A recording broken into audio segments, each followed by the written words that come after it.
Yo, what's up? Pasensya na kayo. Recording lang ngayon. Baka i-premiere ko or i-upload ko na lang. Dahil wala pa rin kaming internet ngayon. Ito si Globe kasi. So, ito 2 araw na wala kaming internet. So, upload ko lang para mas tipid sa data at hindi putol-putol. So, ito na. Si Nico David ngayon. Banat Bay versus Nico David. Tungkol sa Banat Bay, dinimanda daw yata ni Sam Versosa. Yeah. Mga kaibigan, welcome back to another content about Banat Bay. Pakinggan natin siya. Matagal ka nagawapansin dyan kay Banat Bay, no? Pinansin ka na ba? Mukhang hindi, no? Kasama yata sa package yan, no? Okay, so, pakinggan lang natin itong sasabihin niya. Kasi nga daw, according to him, may nagdemanda sa kanya. Pakinggan natin. Ang kaliwat kanan niyang binabanatan si Yorme. Akala mo ang tapang-tapang. Akala mo papalag. Yung totoo eh. Ang tapang mong tao ka eh. Tapos, Sino ba yan? pinuna lang kita, nagdemanda ka sa akin. Wala ka rin sa hulog, Brad, eh, no? Hindi naman. Alam nyo kasi, mali kasi yung assumption ng mga tao na kapag public figure ka, anything goes na. Halimbawa, ako. Bakit walang context, Nico David? Ito naman, out of context na naman eh. Ipapahid mo naman kagad ng walang context, walang background story, walang background information. Ano lang ba sinabi ni Banat Bay? Ang sabi niya lang naman, pinuna ka lang. Nagdemanda ka na. O ngayon, nasan mo hinugot yan information na yan na hindi mo man lang pinakita? Tamo. Mata. Na kapag public figure ka, anything goes na. Halimbawa, Saan mo na naman hinugot yan? Pinilit mo na naman. Pakita mo muna yung context. Ano ba yung sinabi niya? Ano ba yung pagkakapunan niya? Bago mo sasabihin yan. Ano ba yung pagkakapunan niya? Out of context ka na naman eh. Ang sinabi lang naman niyan, pinuna ka, didemanda mo ako, wala ka sa hulog. Nasabihin mo mali siya. Well, tama naman siya. Pero kailangan mo dagdagan yung context. Ano ba yung context? Pinuna saan? Bago mo ipepresent yan. Incompetent talaga eh. bawa ako, vlogger ako. Technically speaking, isa akong public figure. Pero may limitation pa rin yung pwedeng sabihin sa akin ng tao. Pinoprotektahan pa rin ako ng batas against certain things na pwedeng sabihin sa akin ng tao. It depends. No. Kasi pwede mo i-argue sa public officer. Yun yung point. May clear distinction sa public officer kasi meron silang official function. May role sila. Okay? Ang question ko naman sa iyo, Nico David. Ano ba official function ng vlogger? Right? Mag-vlog. So, pupuray mo siya sa vlog niya. Like for example, ganito. Tinitira mo ng tinitira yung nanay ni H2O na halos sirain mo sa buong Pilipinas, yung nanay ni H2O. Tapos sasabihin mo na hindi ka pwede sitahin sa sarili mong ginagawa. Like for example, nag-ano ka ng page 6. No. Tapos magbibigay ka ng advice sa mga tao. Paano siya hindi naging entangled? Sa public officer, clear yung distinction. Kasi may official role sila. Pero ikaw, as a vlogger, entangled ka dyan. Entangled ka dyan na magbibigay ka na love life, love advice, relasyon. Paano ka magkakaroon ng credibility kung ikaw mismo ay hindi makapag-hold ng relationship? Paano ka magsasabi, mag-a-advise sa mga taong mag-asawa tungkol sa away nila kung ikaw mismo ay hiwalay? Entangled yun na sa vlogger. Sa public officer, pwede mong i-argue, may clear distinction, makikita mo yung line. Pero as a vlogger na tulad mo, na ang trabaho ay sumira ng tao sa way ng personal nila, kasabihin mo, well, publicly available naman yung sinabi nila. Yes, publicly available din naman yung sinabi mo eh. So anong point mo? Entangled ka dun. Kapag dating mo sa public figure like mga vloggers na tulad mo, nagiging vague na yung line. Hindi na to parehas ng line ng public officer.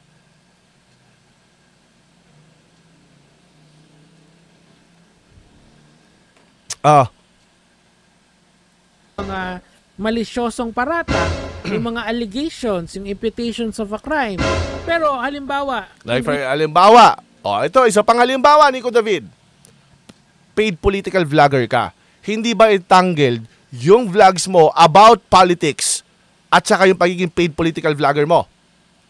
Entangled yon. Bakit? Because people have to know, kailangan nila magkaroon ng awareness na you are a paid political vlogger na it's actually detrimental to society. Bakit? You are doing what you're doing because you are paid.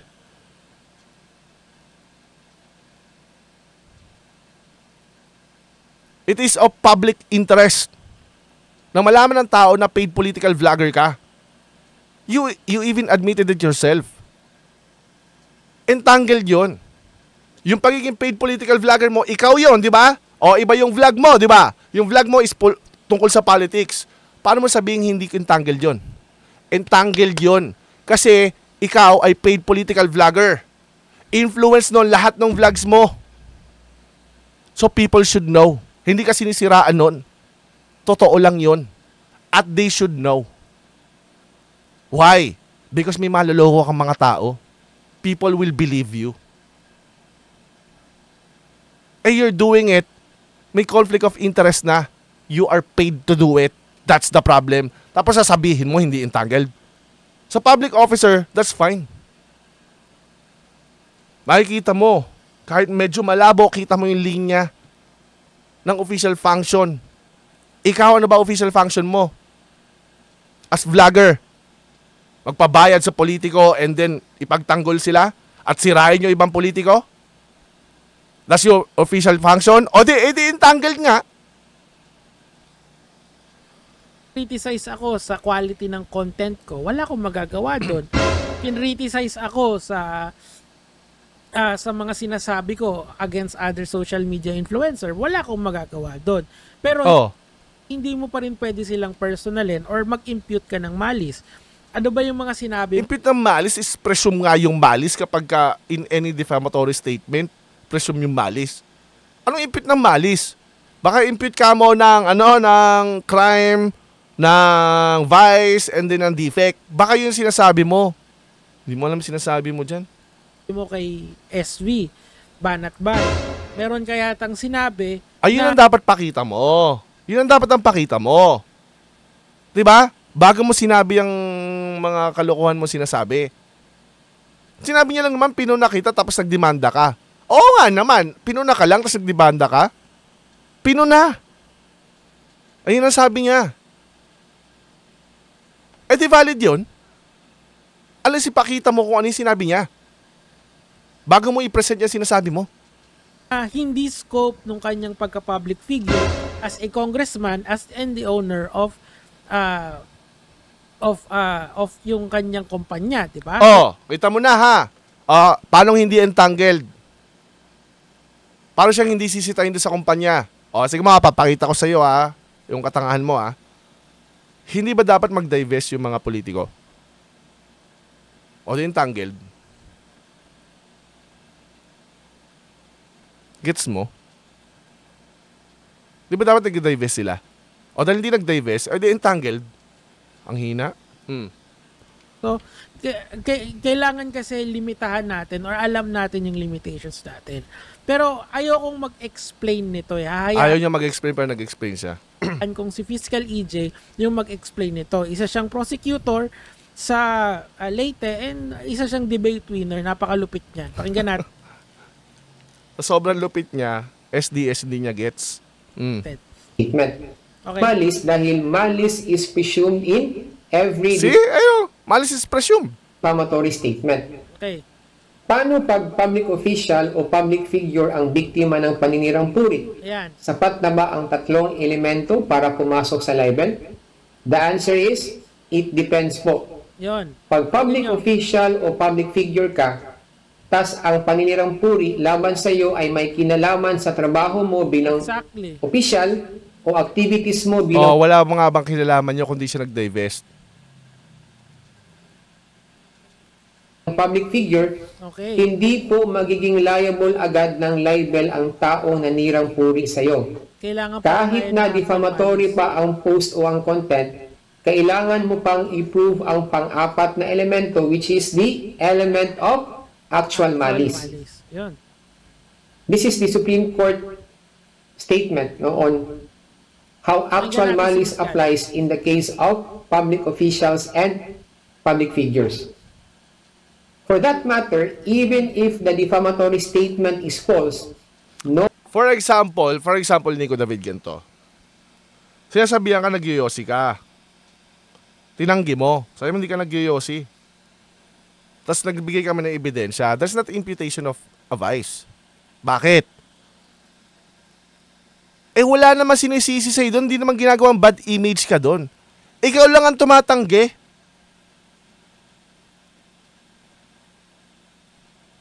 Kaya naman siya naging issue dahil napakasinungaling mo.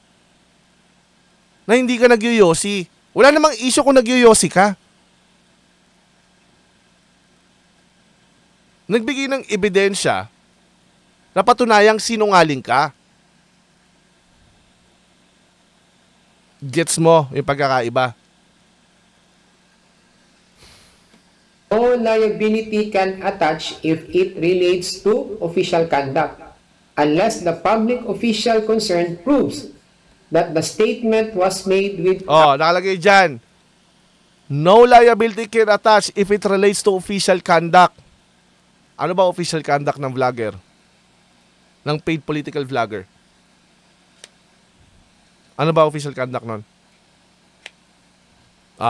You can argue that siguro sa public official. Kasi kahit gano'n siya kalabo, may makikita kang linya, kahit manipis. Makikita mo. How about sa mga katulad mo, Nico David? Kung sirain yung buhay ng mga tao. Katulad ni Boy Buntot.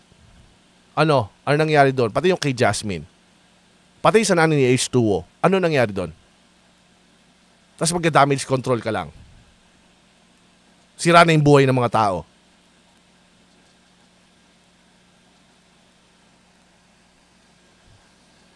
actual malice. That is, with knowledge that it was false or with reckless disregard of whether it was false or not. So maliwanag, 'di ba? Kung hindi naman related dun sa public function or dun sa ginagawa ng isang tao, yung kritisismo mo, whether and lalong-lalo na if the criticism is defamatory in nature, the complainant just has to prove that there was actual malice dun sa ginagawa mo, 'di ba? So yun the function or dun sa ginagawa ng isang actual malice. That is, with knowledge that it was false or with reckless disregard of whether it was false or not. So maliwanag, 'di ba? Kung hindi naman related dun sa public function or dun sa ginagawa ng isang tao, yung kritisismo mo, whether and lalong-lalo na if the criticism is defamatory in nature, the complainant just has to prove that there was actual malice dun sa ginagawa mo. Kung hindi naman, ang daw? Ang gulo mo tamo sarili mong paliwalag to, kakikinig mo lang. As point lang na sinasabi ni Fiscal EJ dyan is, dalawa yung option. Dalawa. Una, is a defamatory statement true or false? Okay, if it's false, then hindi automatically na pwede ka mag-attach ng liability dun sa defamatory statement. Kasi you're gonna have to prove the fourth element, which is actual malice. Yun lang yung ibig sabihin nun. Ganun lang kadali. So ano yung sinasabi mo dito? Na pag hindi naman official, Related dun sa public False or not. So maliwanag, 'di ba? Kung hindi naman related dun sa Kung public hindi naman related, function or dun sa ginagawa ng isang okay, kung hindi related, by definition, yung sinasabi niya is, you don't have to prove actual malice. Yun yung parang gustong palabasin, right? So, tao, sunod, yung kritisismo mo, whether and lalong-lalo na if the criticism is defamatory in nature, the complainant just has to prove that there was actual malice. tanga. Kung hindi, ayun nga yung pinaliwanag mismo eh. Ang pinaliwanag mismo is kung yung defamatory statement is false, hindi automatically pwede ka mag-attach ng liability doon. Kailangan mo i-prove yung actual malice. Kung ang sinasabi mo is hindi naman tungkol sa role, by definition, ibig sabihin hindi mo kailangan i-prove yung actual malice. Ba't mo ipaprove yung actual malice kung hindi nga tungkol sa role niya? Ano pa yan? Nakikinig ka ba talaga? Alam mo ba talaga yung kinokontent mo, Nico David? Doon sa ginagawa mo. Diba? So, yan na nga mismo in-explain. Tapos sabihin, ulitin natin sinabi mo ha? yung defamatory, whether ng isang tao, kung hindi naman related doon sa public function or doon sa ginagawa ng isang tao. Oh, kung hindi related. So, ibig sabihin, hindi nag-a-apply yan sinabi ni Fiscal EJ. Kasi mag-a-apply lang yan kung sa public role niya, public function niya. Kaya mo ipaprove yung actual malice. Kung hindi naman pala o hindi mo ipaprove yung actual malice, ang hina. Yung kritisismo mo, whether, and lalong-lalo na if the criticism is defamatory in nature, the complainant just has to prove that there was actual malice doon sa ginagawa mo. Diba? Oh.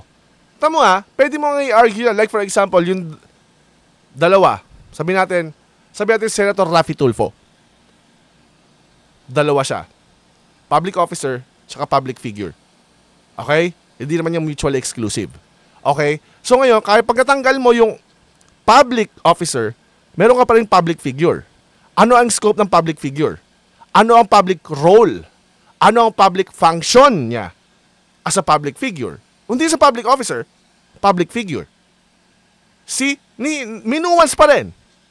Siyempre, hindi mo yun maintindihan kasi sinabi mo nga dito kung di naman patungkol do sa public function niya o sa role niya, kailangan mo i-prove yung actual malice. Hindi, baliktad. So, yun yung idea Banat Bay kung bakit ka nagdedemanda ng mga public officials or mali rin Kahit naman hindi totoo yan, kahit naman hindi ganyan, pwede pa rin i-demand Mahina talaga Ang tanong kung papasok. Kaya dapat sinasabi mo, kaya pumapasok yung mga kasong yan, kaya ka nagkakaroon ng probable cause o yung ngayon ng certainty, kaya pumapasok yan dahil sa ginagawa mo. Hindi magkaso lang. Pwede ka naman magkaso ng wala yan. Ang hina. Public figures na hindi lang naman si SV ang intindi ko or akong nasusundan ko naman yung mga content mo, hindi lang naman si SV yung nagdemanda sa'yo, di ba? Pero isa siya sa mga, hindi nagustuhan yung sinabi mo. Oo, ibig ba sabihin sa hindi nagustuhan? May libel na.